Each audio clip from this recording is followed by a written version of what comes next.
Greetings and welcome, minions, to another episode of Let's Play Dungeons to the Dark Lord.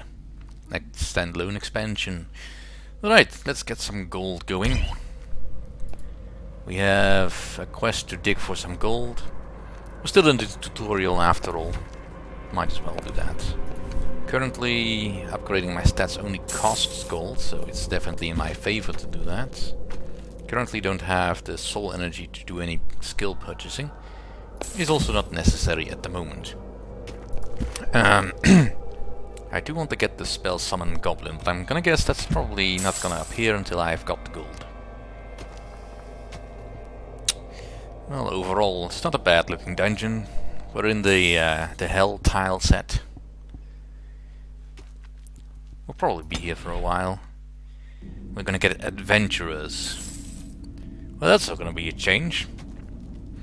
The weakest level of hero for the most difficult dungeon. This amount of gold should be enough for now. I could also create those little slaves myself. The Summon Goblin spell in my grimoire will do the trick. But I can only create goblins up to a certain maximum.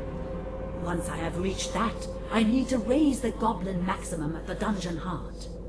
I had better summon another goblin right away. Yes, indeed we should.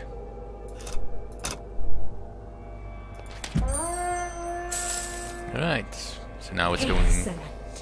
I now have 2 willing slaves at my disposal. But what is that? A hero appears to have entered the dungeon.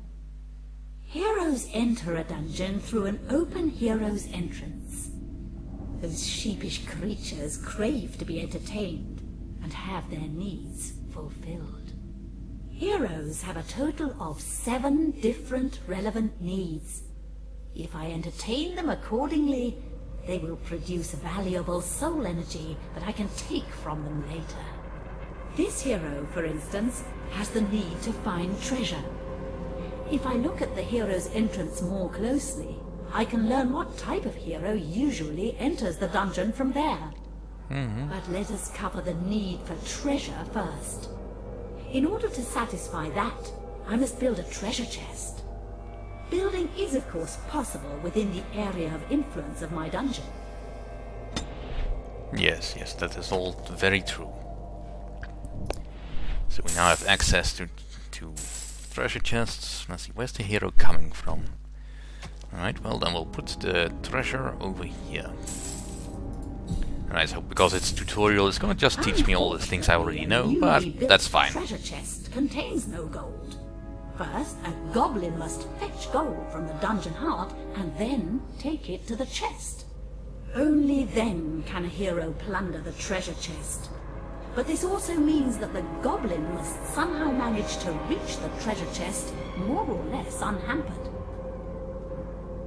Now I should wait for a greedy hero to line his pockets with gold. Yeah, that's all fine. But I'm already enjoying this tutorial way more than the one in the original game. Must be because of a much more soothing voice giving me the instructions. But then again, Kalypso is also a way more interesting character to actually follow. Alright, so he only needs 5 gold. Yeah, that's fine. So he should get satisfied with that pile. The soul energy of the hero is shown above his head. This one appears to be full and ready to be harvested. The hero who is completely satisfied will usually try to leave the dungeon. If he succeeds, his soul energy will be lost, along with the gold that he plundered. Well, can't have that. Zap! Kick him! Shiv him! Excellent! When I kill a hero myself, I instantly receive part of his soul energy. The rest will slowly drain into the ground. In order to prevent that, and collect the rest as well, I need to throw the hero into a prison cell. Luckily, there happens to be one right over there. My servants automatically drag heroes off to cells where they can rot in peace. Yep. Now, unlike in the first game, I don't think I have the ability to manually do that. I really need my minions to do that for me. Great! Excellent! Now the hero's soul energy will slowly flow to me and my dungeon heart, while he gathers moss in his cell. Also, I can now build more prison cells, and thus create more space for paying customers. Prison cells need to be built in a room. A room must comprise an area of at least 2 by 2 fields. If I build a cell in an empty room, it will become a prison. It is then impossible to place room gimmicks for other rooms there. However, treasure chests and prestige gimmicks can be placed anywhere. Speaking of prestige gimmicks, well, naturally prestige gimmicks give me prestige, which in turn adds a bonus to my attributes, and thus makes me stronger. Also, certain gimmicks require a certain amount of prestige before I can build them. Yep, and that's now also available. We can only build veggies from hell, which will take 5 soul energy. Well, that's fine. Put some here. Heroes love prestige gimmicks and admire them. When a hero admires a prestige gimmick, it will bring even more prestige than usual. So I should make sure to place prestige gimmicks in spots where many heroes are bound to encounter them. There are 2 different kinds of prestige gimmicks: wall gimmicks and floor gimmicks. Wall gimmicks have a higher basic value, but their bonus for admiration by heroes is smaller. Floor gimmicks have a lower basic value, but I can achieve more additional points through admiration by heroes. I should now fortify myself by building a few prestige gimmicks. And we will. Momentarily. Let's actually enlarge the prison a little bit. I also would like some more goblins, but I have reached the maximum, and I don't have enough soul energy. Alright, another hero did enter, I think. Yep, I did hear the klaxon, so that's just more... see, there's one. Oh, he's ripe.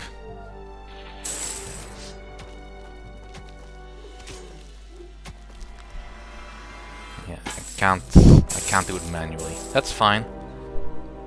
Gives me a reason to actually use the goblins. I'm gonna be a real hero one day. Just you wait and see. But I will need another prison cell.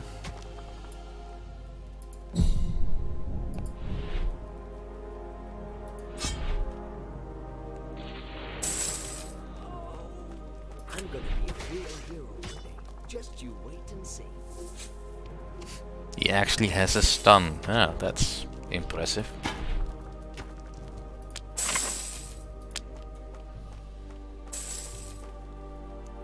Right, so let's improve our goblin limit.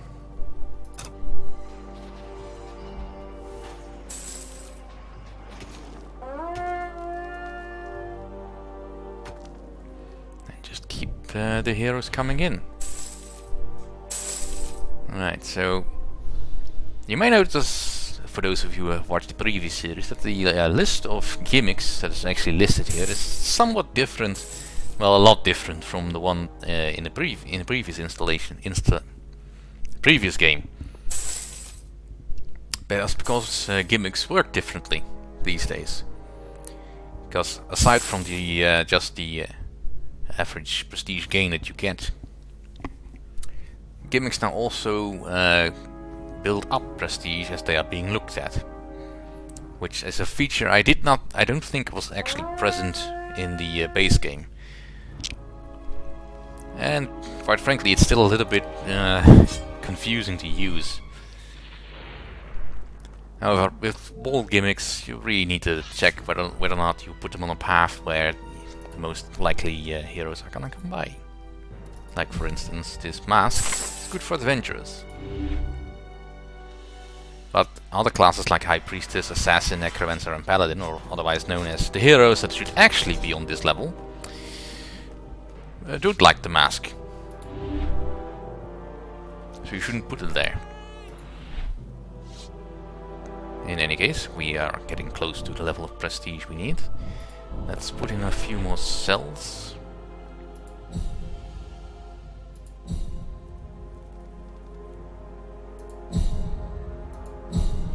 Alright, and let's get rid of that one.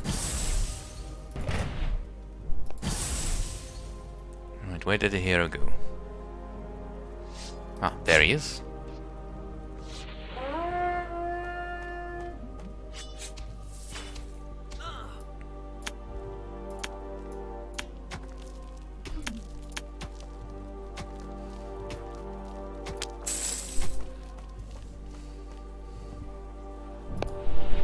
Right, and we can also put a crystal light source. Well, why not? Make the gold a little bit more spooky.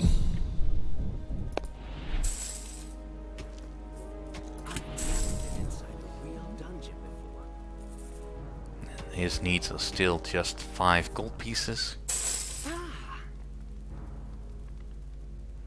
Alright, is he gonna admire some of my veggies? He is. Well, that didn't do anything.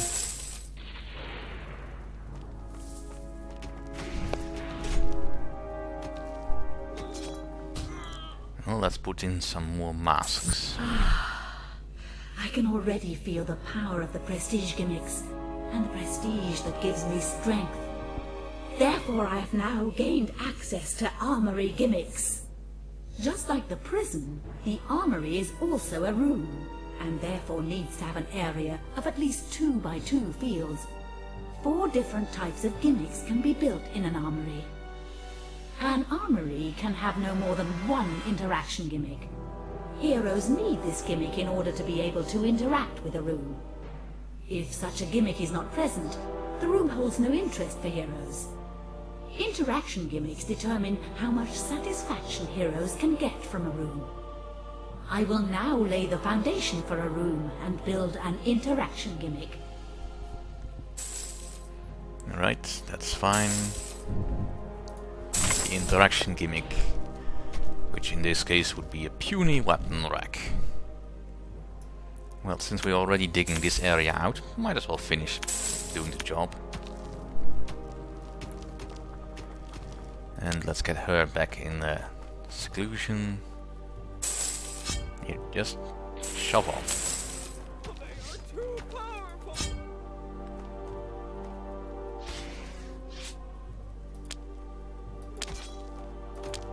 Alright, he will now run away, heal up, hopefully forget he saw us.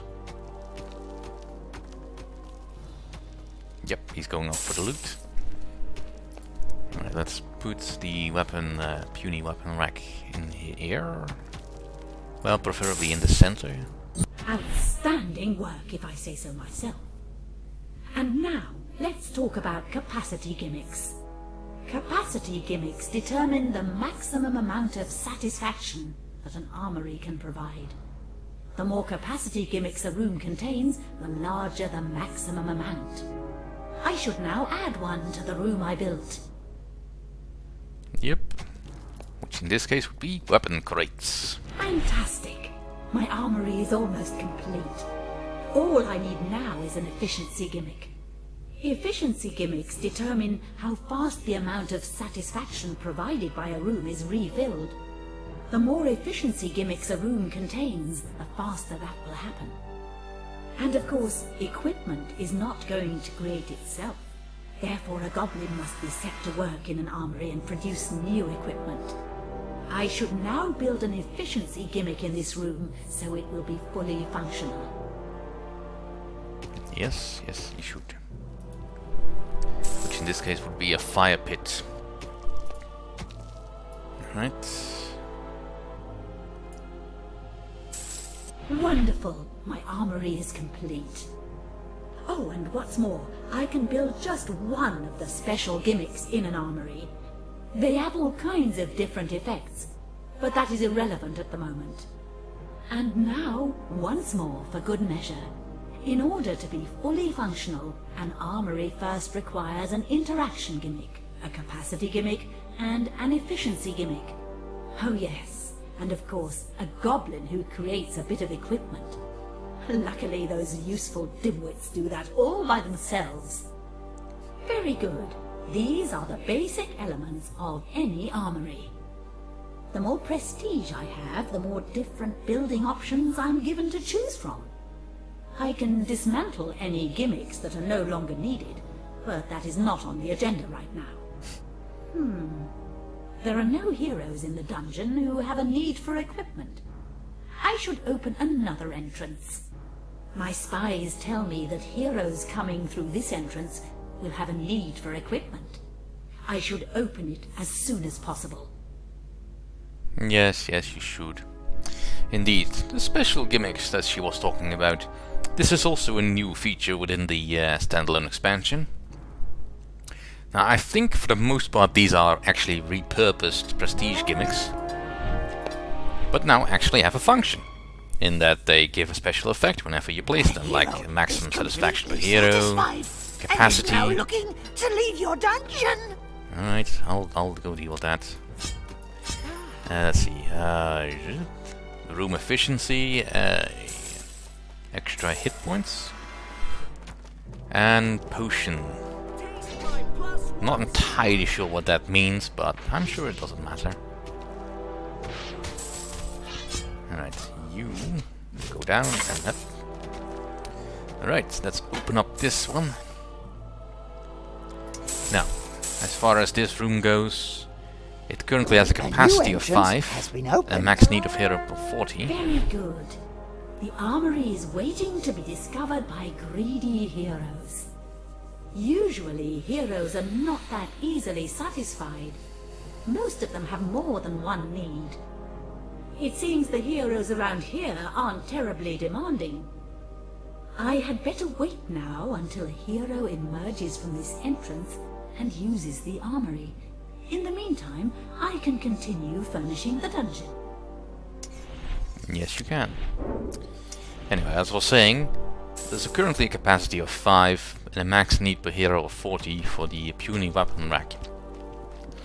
In my playthroughs, I find I prefer to have at least a capacity equal to the maximum need per hero, and if at all possible, more than that. So in which case, let's try and put more boxes in this room. It's not letting me put more boxes in the room. Why are you not letting me put more boxes in? I want to put more boxes in the room! Alright. Let's also put a little bit of gold in this room then. That's just a little bit too close to the interaction gimmick. Right, you're full. Then you can come and stay with me. Alright, so now we have access to the crystal basin decorated with gargoyle heads. And we have our first, what is this, warrior, who wants equipment. Luckily, he's very easily satisfied. A hero has visited the armory. It usually attracts heroes who love massive armor and weapons. Magicians, on the other hand, are more interested in books and knowledge. The library is perfectly suited for this purpose. Good thing I can build that now. How convenient! A library basically works like an armory, but it requires no goblins to work there because it conveniently refills itself. Convenience never My ends. spies tell me that magicians are swarming the dungeon from this entrance. I should build a library nearby and thus keep them entertained. Good enough strategy. Alright, so let's actually kill that guy. No. This is the entrance she meant. So let's set up a library over here.